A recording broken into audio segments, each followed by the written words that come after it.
I was born in San Francisco, California, to immigrant parents from Jordan. We also moved back to Jordan, so I kind of had one foot there and one foot in the United States. What I saw there was so much beauty and love, and at the same time, my people were always portrayed in the United States as, savage terrorists. There was this song by The Cure called "Killing an Arab," and people at school used to sing that. But it wasn't until college years and after that I started understanding some of the pain that I had as a child. And then in a way I had to remake myself with that new knowledge and decide, on my own terms, how I want to position myself in this country. I was an activist, and I came across the Egyptian feminist named Noel Saadawi. I actually had the opportunity to move to Seattle and work with her.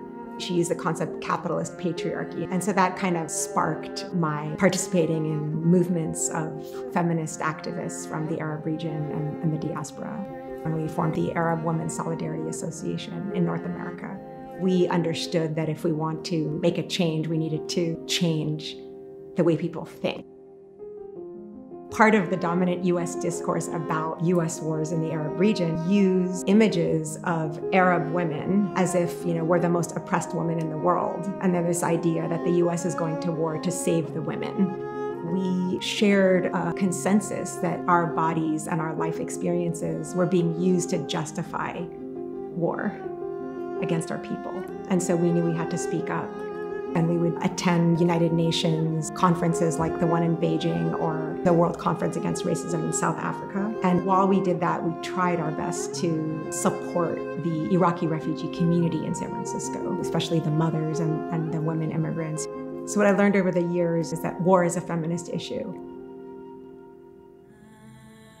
I started traveling to Egypt around 2000 for the Arab Families Working Group, and that group opened up many opportunities for me, and one of them was to land my first job as a professor at the American University in Cairo.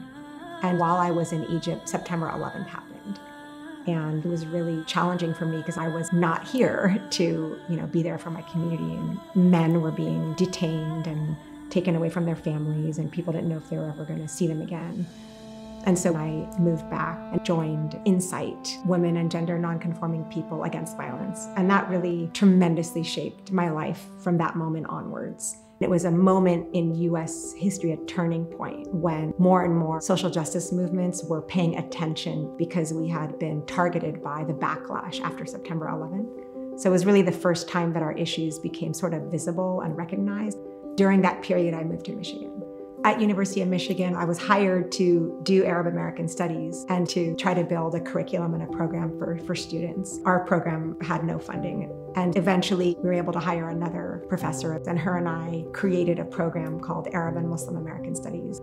My office door was always open. Many young women, we would chat about their activist work and just kind of giving permission to live your life according to what you believe in. And we have many faculty now, and I do feel really proud of it. We traveled back to Egypt regularly, and early January of 2011, the Arab Spring revolutions happened. My spouse grew up in Egypt, and the two of us and our children went back many times during that period because it was really a moment that millions and millions of people have been waiting for. An organization called the Women and Memory Forum. They were desperate to document the role of women in the revolution. So I contributed to this documentation project, and I kind of had this light bulb moment one day. Most of these people are mothers, and here they were facing tear gas, and I ended up spending years working on this material to come up with an analysis of the role of mothering in the Egyptian revolution. I was not able to return to Egypt, and we formed a group about mothering and activism in Chicago, giving support to mothers who are mostly Black and Latinx whose children were tortured by Chicago police. They have spent decades of their lives striving to free not only their own loved ones, but also all torture survivors. We've brought in the United Nations Special Rapporteur on racial discrimination to go to Governor Pritzker to demand that their loved ones be pardoned. Everybody shows up. There's an extremely deep bond that we have formed together, and this is something that's making a difference in everybody's lives. I was also teaching Introduction to Arab American Studies at UIC and walked on campus and saw a huge population of Arab students who were completely isolated. They had no resources. They were never mentioned ever in any diversity initiative. I mean, it was almost like they didn't exist. So we started a network. It was called Arab and Muslim American Network. One student actually was Palestinian and he had experienced a death threat. He was an activist on campus, and that really inspired us to work harder. And a group of students and I worked together, and we basically went to the chancellor and said, we want a center. And it took a lot of work. Students played a big role in activism and advocating. And then one day the provost for diversity walked into my office with some keys. It was just really one of the greatest days of my life. Myself and a graduate student from Somalia, her name was Ifrah, we were just standing there like, oh my gosh, we got the keys. It's not one person who makes these things happen, really, it's many people. I also support radical scholars, especially women and gender nonconforming people, so that they can name and claim their ideas on their own terms. And it's called Liberate Your Research, where we're kind of co-creating liberation together. All of my work is coalitional. I connect thousands and thousands of people all over the world, and I really believe that more and more people will be free if we work in solidarity with each other.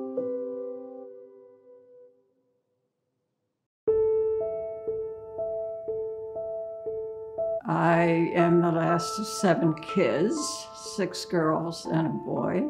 I use my full name, Marjorie Craig Benton, because I want to honor my mother.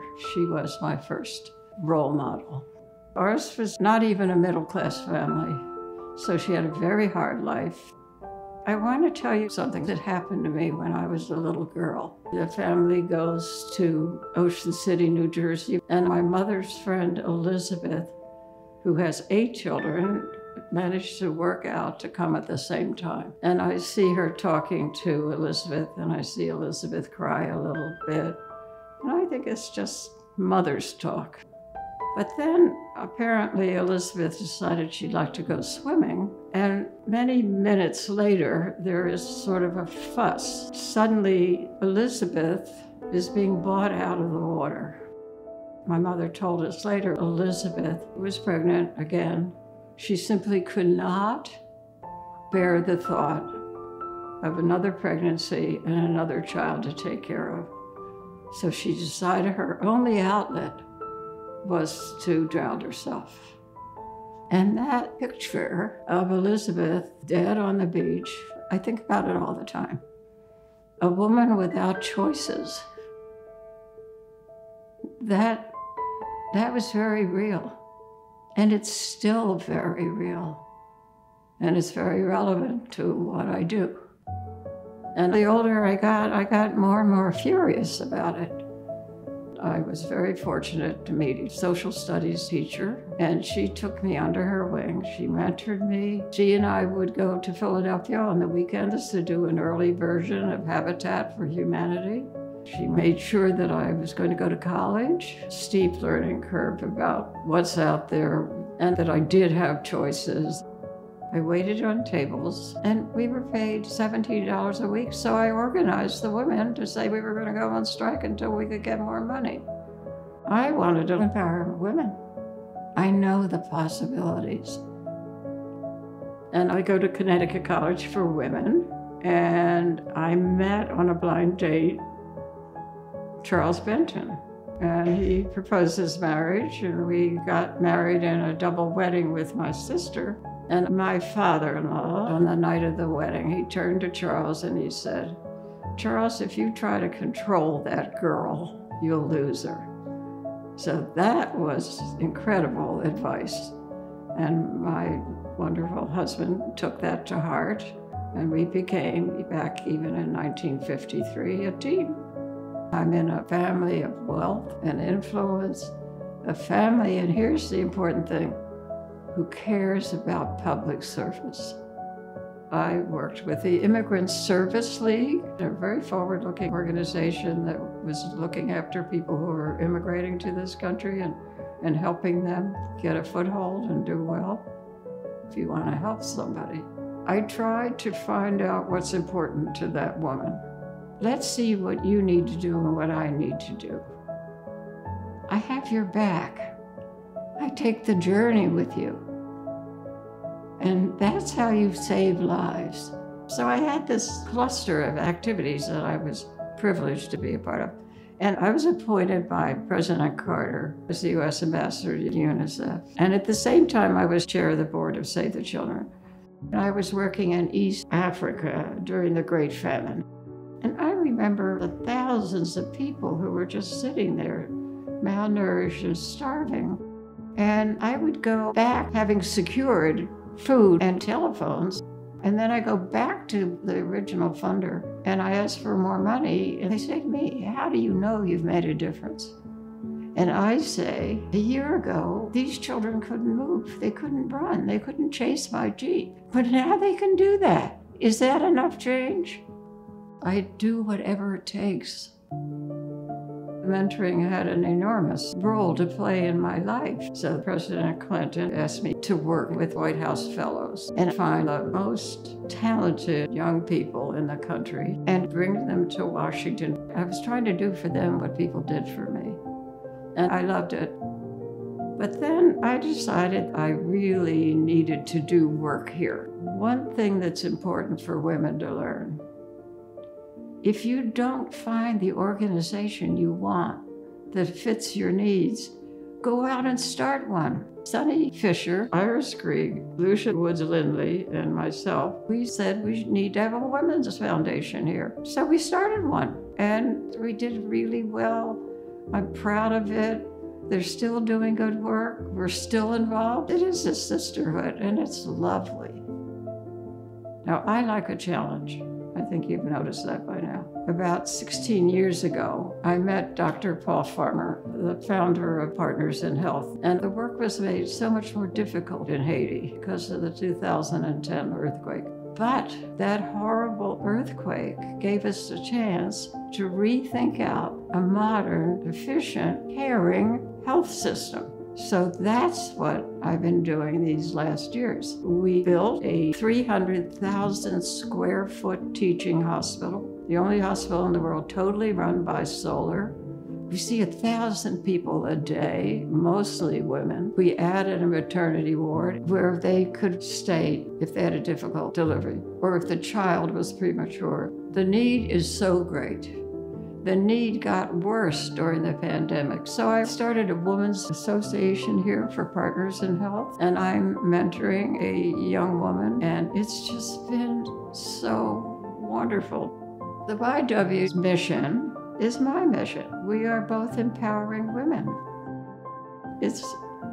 I don't know what else I would do with my life if I had to start again. I'm so lucky. I want to keep doing what I'm doing, expand my network, raise more money, get the work done. I want to do all of that. And maybe that's asking a lot. That's what I want.